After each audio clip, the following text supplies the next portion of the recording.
ka Zogam Nuam ka khankhiatna Zogam le singdang gam laitual ka leng zong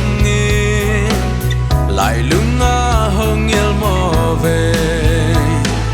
Pupa satsa Zogam Nuam Lubang tulin kan ka phallo Lunglau kan mo Zogam Zosuan taten giabang zuun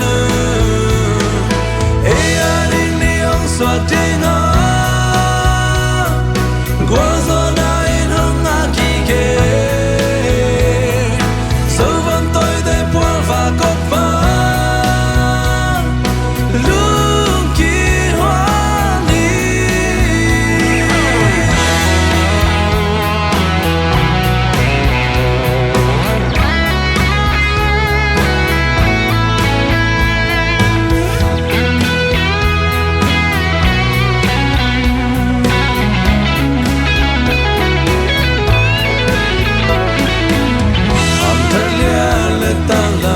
Mang Bawi